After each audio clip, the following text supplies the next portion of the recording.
This is Launching Your Daughter podcast, and I'm your host, Nicole Burgess, licensed marriage and family therapist. The information shared in this podcast is not a substitute for seeking help from a licensed mental health professional. Now, here is today's episode.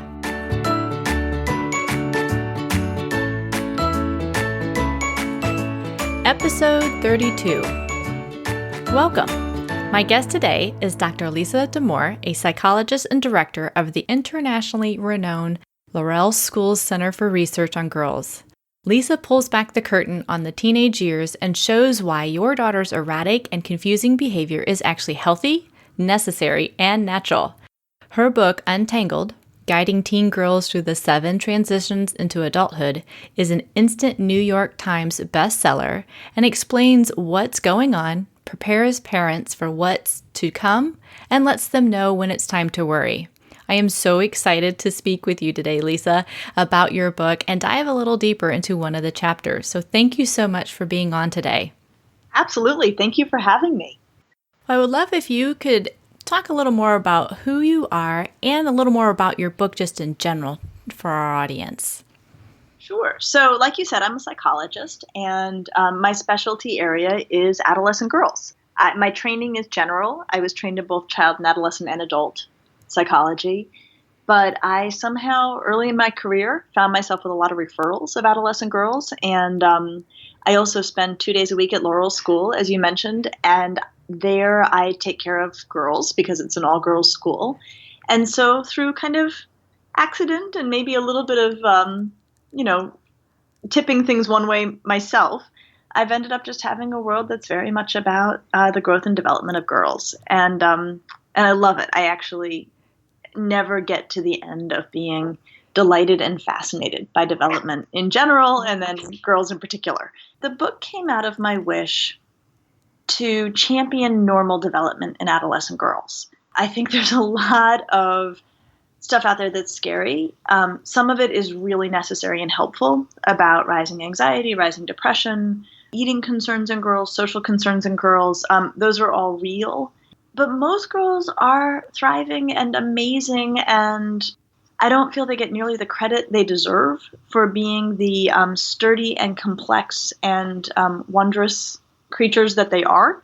And so I wanted to write a book that took the strains of normal development, the challenges that families feel as they've got a thriving adolescent girl in their home, and helped parents and anyone who is in contact with girls better understand why teenage girls do what they do, and how much of what they do is really healthy and normal and productive, even if it's not something the adult is enjoying a whole lot in the moment. Yeah, there's definitely that. I know the parents that I work with, they're like, what is going on? So yeah, it's like a lot of that's normal.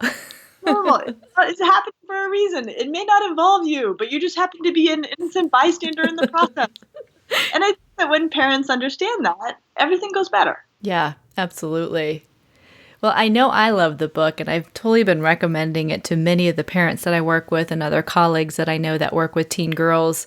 And I like that within not only the research that you offer in your book, you also give really good examples that really reinforce the concepts. I mean, it's an easy to read book about, wow, oh, that makes more sense of why this happens, and here's kind of what goes behind that, versus it's so clinical or so research dense that it makes it more challenging for parents to go through it. So I just find it's a very easy to understand and really good down-to-earth concepts that every family goes through with teen girls. Thank you. I appreciate that. In my heart, I'm a teacher, and I think in many ways, and a big part of my professional life is staying involved on the university side with college and graduate school teaching. And I feel like anybody can make something really complicated and hard to understand. But the really compelling intellectual challenge for me is to take something that feels pretty abstract, maybe pretty sophisticated, and make it accessible without dumbing it down. Yeah. And that to me is as happy as my neurons know how to be. I love it. That's great. Well, I know one of the chapters in here that I was I would like to talk a little more to you about is called planning for the future. I think that is something I see and hear over and over in my practice where parents are like, oh my gosh, she's doing this or she's not thinking about this. And how do I manage the homework, or how do I manage, the social media piece of it? And I think how you've broken that down again, where you show here's typical development, normal development. Here's areas that towards the end of the chapter, where you could be concerned. But I would love if you could talk a little more about that chapter and kind of like, I guess the normal development and all the lovely little, maze of things that parents may have to kind of discern and go through with their daughter at this age. Sure. Well, this is a chapter where I really feel for parents right now, and girls too. But I think our parents felt, and I think felt like there was more room for mistakes. That we could make errors and they wouldn't be catastrophic. I think that it was sort of the sense about, maybe a pre-internet adolescence and also a wildly competitive college admissions adolescence. Things were really different a generation ago. Mm-hmm. And I think, you have parents who, like all parents, want their kids to have every opportunity available to them, by the time they're done with high school. And the sense I get so often is that parents feel like there's no margin for error. Like you do one dumb thing online and it can doom you indefinitely, or you get one failing grade and, all the colleges that we were talking about come off the table. And I think some of that is probably overblown. I think some of it's not unrealistic. I think about, I went to Yale, and I remember being a high schooler, and I mean this fully when I say that if I were to apply to Yale now as the high schooler I was, there is no way I would be admitted. Like that, the standards have changed so dramatically. And I think about, I was at a school in the Boston area, and this really lovely dad sought me out after my talk, and he was really pretty panicky. And what he was describing, he looked like an ex-athlete, and he was talking about his son being an athlete. I think his son was in wrestling. And what came across in the conversation is the dad had gone to a college that he felt really good about and was hopeful his son would be able to go there too. And the dad was in somewhat of a panic because the son was already, getting grades that were going to make that hard, or dropping balls that were going to make admission to the same college hard. And as the dad was describing this in a somewhat panicked way, what he was describing is a 14-year-old acting exactly like a 14-year-old, Mm-hmm.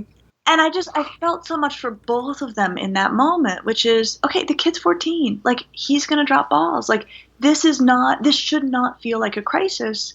And yet the dad's probably not wrong. Mm-hmm. That the dad had that kind of latitude at 14 and could still be admitted to this college. And I don't know what college it was, but the boy probably doesn't. And so that place we've come to makes me feel for families, right? Yeah. I mean, it creates pressure that I feel is new and unpleasant and out of step with development, right? I mean, I think that's where it really kind of hits the road, is that like, we're asking 14-year-olds to not be 14. And then it also creates this dynamic where the solution, which is often derided, flies under the name of helicopter parent. Yeah. And, there are some parents who are legitimately like way too involved, and wrongly so. But I actually as this dad, this sweet man, was sort of panicking in my presence, I thought, okay, well, what else would you do but then start to ride this boy and supervise him far too much if you're trying to get him to not be like a 14-year-old when he's 14. Yeah. So, yeah.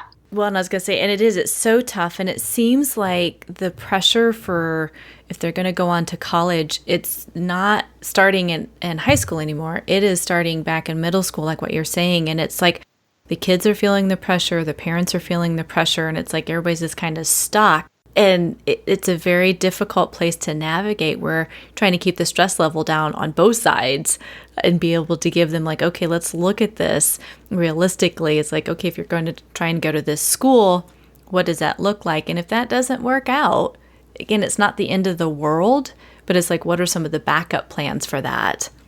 Well, I think that's exactly right. And I actually think in reality, the situation isn't so bad, right? So, I I mean, now here's what I say around Ivy League stuff. I'm like, yeah, apply to an Ivy League college and also go buy a lottery ticket at the same time. Like, you're basically at that level.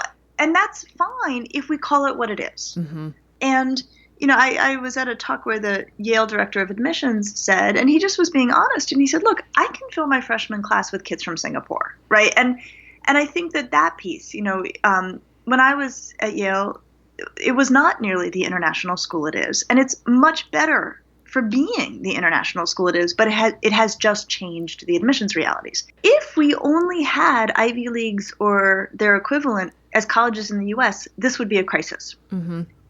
We are like stupid with phenomenal colleges in America. We are overwhelmed by them. Like, there are so many amazing schools, we don't even know where to start.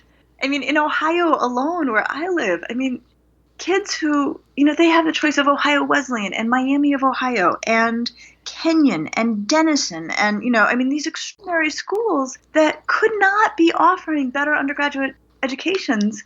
This isn't a crisis. Yeah. It's a crisis if the parents are absolutely committed to the idea that the kid needs to go where they went.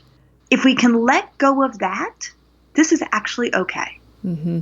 Yeah, absolutely. And I think that's a great point, because it's also looking at, there are just a wealth of different schools out there in our country, and that very, very good ones. And so, trying to put it more into perspective of things. And I think one thing you talked about within that chapter was a lot of the homework piece of it. And I hear this so often, where parents, again, very similar to what the dad was talking about with you, just getting so concerned, like they're not turning things in, or they're not doing things. And I keep going back, well, it's choices, consequences. And if they, like you even said in the book, it's like making sure there's not truly a learning disorder going on or attention issue going on. If there is, there's ways to get that tested and to do some other support around that. But it's more of just really allowing your daughter to understand, it's like, you make this choice and here's the risk that may be going on, because again, her brain, the way it's developing, that's the normal part of it. And trying to not step in where it becomes a power struggle, and be able to step back and feed her more of, she can do it. And if she needs help, that it's okay for her to ask, but really trying to empower her versus do it for her, which doesn't help when they are truly launched and off on their own, if their parents are trying to do everything for them. Absolutely. Here's a way I've sometimes talked that through about, so say there's a kid who's procrastinating and it, and she's got a paper due the next day. If you nag her to do the paper, there's two bad outcomes that can come from that. One is she does it because you've nagged. That's a bad outcome. Another is you end up in an evening-long fight with her about it because she thinks you're being naggy and you don't think you are. And, so both of you lose your evening, but the paper doesn't get done. If you don't nag her, if you say, hey, you've got a paper due tomorrow, I know it, you know it, I'm going to bed, I'll see you in the morning, there's two good outcomes. One is she does the paper because she does the paper. The other is she doesn't do the paper and she goes to school the next day and she deals with the consequences. And what's so hard about that last is that if parents are still wedded to the idea that the kid has to have a certain academic outcome by the end of college, by the end of high school, it's really hard to accept that she may hurt her own grade as she's, learning this bigger lesson. The kind of incomplete compromise or, inadequate compromise I've come to with families is to say, look, let them screw this up in the 7th grade, let them screw this up in the 8th grade. If you're really worried about her lasting record, don't wait till high school to make an object lesson of this, So it's not perfect, but it's better than nagging. Yeah, absolutely. And I think that also hits another point within that chapter. You talked about, dealing with disappointment. And this would be, that's the learned lesson, right? If she's procrastinating and she's not doing it, not only can she feel stressed out because she waited till the last minute, but if she doesn't get the grade or doesn't feel good about the effort she put in or the grade, that's something that she can learn, and then she can make a decision. Do I want to keep doing this, or do I want to try something different? And letting her feel the disappointment, knowing again it's a temporary feeling, it's not a forever, and that she can truly move through that versus trying to rescue or change that for her. Absolutely. And I love what you just said. It's a temporary feeling. This isn't forever, right? And I think, teenagers, as amazing as they are, like they're not great on perspective, like whatever's happening in the moment, like that's the bit and the forever thing. And I think they can catch their parents, and everyone who loves them and is very close to them can get caught up in that too. And so then that's where clinicians like you play such a critical role to say, yeah, oh, she may be really upset. Yeah, she may be really upset for 36 straight hours, but then she's going to learn. And I'm going to support you while you support her through feeling the impact of this choice. Yeah, absolutely. There's something else I was giggling as you were saying that too, that one, yep, they can work through that emotion because it's a temporary thing, but more than anything in this stage. And I loved how you talked about it because they're really craving autonomy as well. And so that's a big piece of all of this. So if you try to get in the power of the wills of what she's going to do, how she's going to do it, yeah, she's going to come back and say, you don't know, here's how I'm going to do it. And that becomes a struggle. So yeah, I love that. I think it's also very challenging sometimes to remember that they're no longer the girls in elementary school where they really are looking to their parents for everything. This is the normal stage development where they're pulling a little ways away from their parents, more towards their peers, but they still need their parents because they come back and ask and need to push back on something that is safe so they can understand things and ask. And at the same time, just trying to figure out who the heck they are. And so that's where that autonomy piece of it is like, yep, it's really, really strong during this stage. Yeah, and you're better working with it than against it. Exactly. And that's where, so then that gets to the question of, okay, so say a girl really is messing things up, or a boy is really messing things up, and hasn't gotten to a place where school is a priority, and is dropping balls all over the place. One of the things I articulate in the chapter is, well, your leverage then is about their independence. Yeah. And you can say, look, we can't make you turn your stuff in, but you turning your work in at school is how we know you've got good judgment. If you want to go to that party at that kid's house who makes us really nervous, we have to count on your good judgment. So when you are showing us good judgment at school, you can go over to that kid's house. When you are not even showing us good judgment on the stuff we can see, what kind of parents would we be if we sent you over to that house where you need nothing but good judgment? Yes. Yeah. So you recruit their wish for autonomy as a source of leverage, as opposed to trying to make them do something. You can't make a teenager do anything. True.